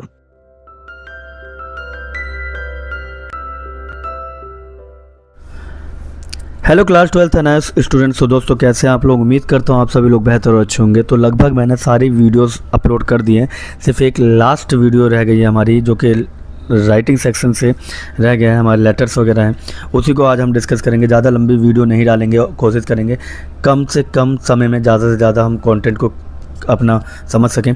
तो लिखा है class 12th NIS English writing section, all format with full examples class 12th। इसके अंदर हम क्या क्या देखेंगे, जनरली हम नोटिस देखेंगे, letter writing, application, report, article, speech, email, posters, advertisement, इन सब के फॉर्मेट के बारे में हम जानेंगे, ठीक है। सबसे पहले नोटिस को समझेंगे। ये अगर आपको PDF चाहिए तो आप टेलीग्राम ग्रुप का लिंक देख सकते हो कमेंट बॉक्स में, वहाँ से भी आप इसके PDF ले लेना, जो कि आपको बहुत ज़्यादा क्या होगी, बेनिफिशियल होने वाली है, ठीक है। सबसे पहले नोटिस लिखेंगे तो नोटिस में आपको सबसे पहले ऊपर लिखना पड़ेगा नेम ऑफ ऑर्गेनाइजेशन। अभी मैं आपको एग्जाम्पल में भी दिखाऊंगा कि किस तरीके से बनाना है आपको। सबसे पहले आपको याद रखना पड़ेगा नेम ऑफ ऑर्गेनाइजेशन, यानी कि कौन करा रहा है। नोटिस का मतलब होता है कि आप सबको सूचित कर रहे हैं, ठीक है, और सूचना देने के लिए सबसे पहले कौन सूचना दे रहा है, ठीक है।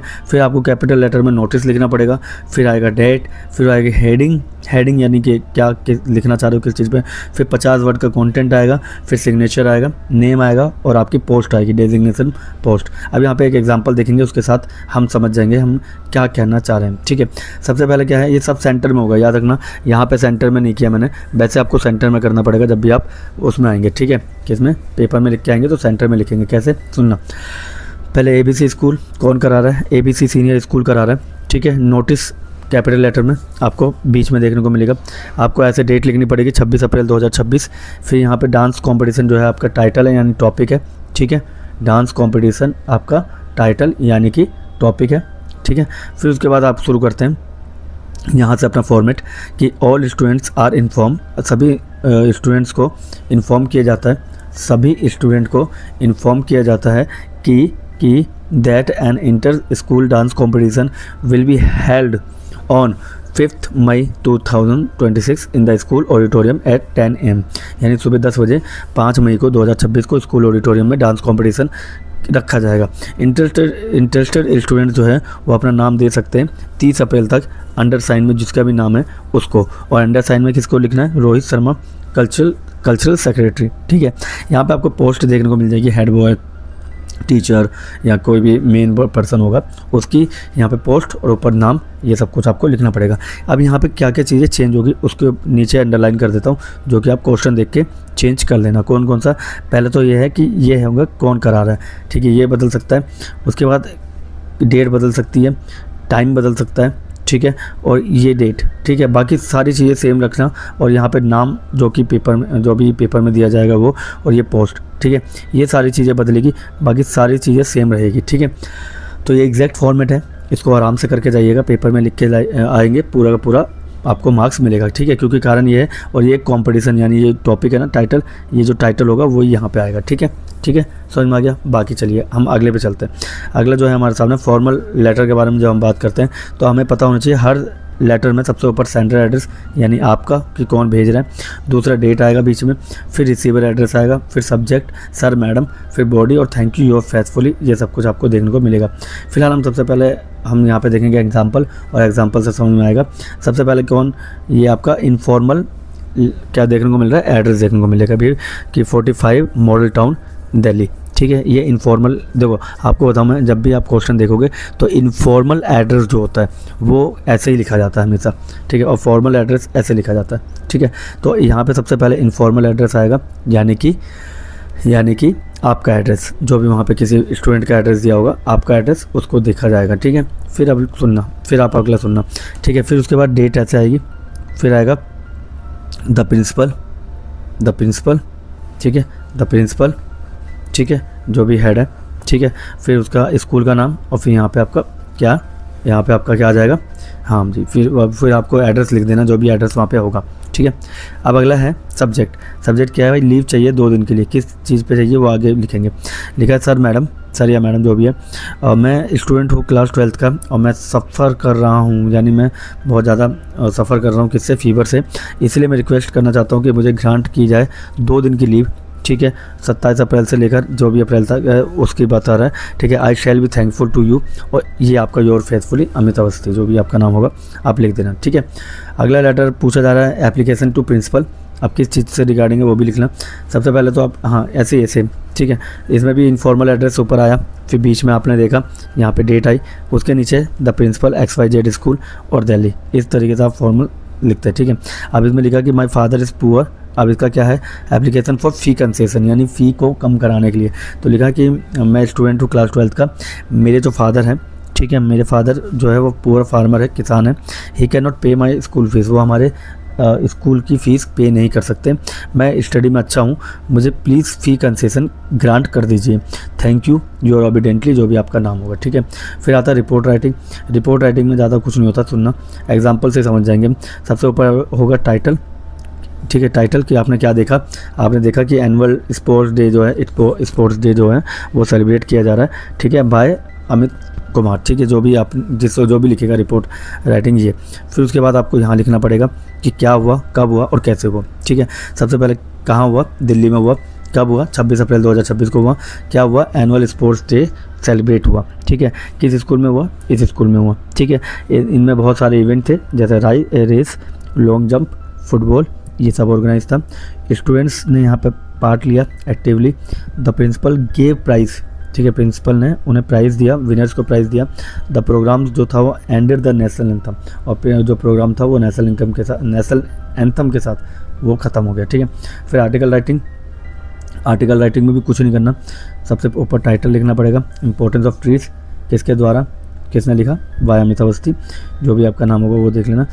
अब ट्रीज से रिलेटेड जो भी चीज़ होगी वो सब लिख लेना। पहले इंट्रोडक्शन में लिख देना, trees are very useful for us, they give us oxygen, fruit, boot, sap, shape वगैरह ये, ठीक है। फिर they help in bringing rain, keeping the environment, यानी आपको उस टॉपिक से रिलेटेड 120 वर्ड लिखने पड़ते हैं, आपको पता होना चाहिए, उसको कई पार्ट में आप डिवाइड कर सकते हैं, ठीक है। फिर आता है स्पीच राइटिंग भी सेम वैसी होती है, बस इसमें थोड़ा सा जो बदलता वो ये है कि इसमें बाय अमित अवस्थी नहीं आता जैसा आया था उसमें, ठीक है। इसमें सेव वाटर आपका टाइटल लिख के सीधे आना यहाँ पे और लिखना, good morning respected principal teachers and my dear friends, today I am here to speak on the topic save water, ठीक है। यहाँ तक की जो लाइन है ना ये स्पीच में ऐड होती है, बाकी ये ऐड हमें देखने को नहीं मिलती आर्टिकल में। यहाँ से आर्टिकल बिल्कुल सेम आएगा, यहाँ से ये नीचे वाला ना ये आर्टिकल सेम है, आर्टिकल स्पीच सेम होता है, बस ये 4-5 लाइन जो है ना वो स्पीच में ऐड होती है मगर आर्टिकल में ऐड नहीं होती है, ठीक है। बताओ क्लियर, समझ में आ गया, चलिए बहुत बढ़िया। अब सुनना मेरी अगली बात, ईमेल राइटिंग में क्या है, आपको किसको लिख रहे हो तो टू, ठीक है। सबसे पहले क्या है, ठीक है, यहाँ पे आएगा टू, किसको, टू प्रिंसिपल जो भी है ABC Gmail ये वाला। फिर respected sir, I am suffering from fever, kindly grant me leave for 2 days, thank you Amit Kumar. इस तरीके से आप ईमेल लिखते हैं, इस तरीके से ईमेल लिखते हैं, ठीक है, इस तरीके से आप ईमेल लिखते हैं।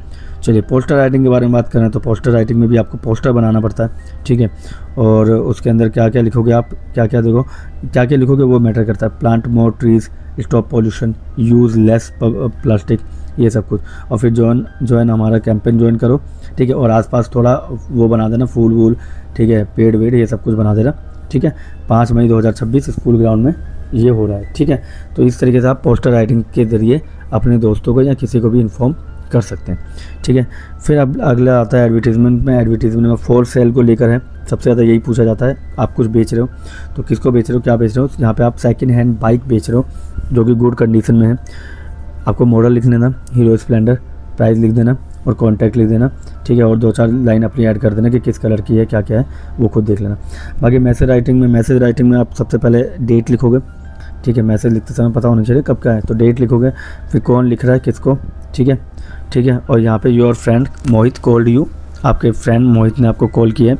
ही ask you to meet him at 5 PM, उसने कहा है कि आप उससे मिले 5 बजे, ठीक है, मार्केट में अमित, जो भी है, ठीक है। इस तरीके से आप क्या लिख सकते हैं, मैसेज राइटिंग लिख सकते हैं, ठीक है। अगर फिर भी किसी को समझ नहीं आ रहा तो डबल स्पीड में देख लेना। बाकी इसकी PDF आपको कमेंट बॉक्स में लिंक मिल जाएगा टेलीग्राम ग्रुप का, वहाँ से ले लीजिएगा। बाकी इंपॉर्टेंट टिप्स बता दूँ तो सबसे पहले फॉर्मेट पहले बनाओ, आपको फॉर्मेट पता होना चाहिए।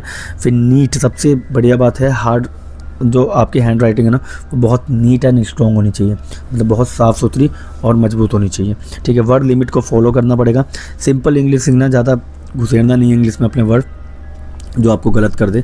एंड हेडिंग ज़रूर देना, जो भी टॉपिक दोगे ना उन सब में हेडिंग देना बहुत ज़्यादा ज़रूरी है, ठीक है। और ग्रामर की मिस्टेक्स को कोशिश करना अवॉइड करने की, जितना कोशिश कर सकते हो रट के जाओ उतना बेहतर है, ठीक है। तो रटने की कोशिश करना, और कुछ नहीं हो सकता, ठीक है। बाकी ये थे आपके इंपॉर्टेंट, सबसे ज़्यादा जो चांसेस है वो नोटिस के, letter, application, report, article, speech और ईमेल, ये 6 पॉइंट मैंने 6 टॉपिक्स करवाएं आज की क्लास में। अगर चैनल पर नए हैं तो चैनल को सब्सक्राइब करें, बेल आइकन दबाना बिल्कुल ना भूलें, और कोई भी डाउट हो कमेंट बॉक्स में पूछ के जाइएगा। मिलते हैं किसी और वीडियो में, तब तक के लिए थैंक यू और धन्यवाद।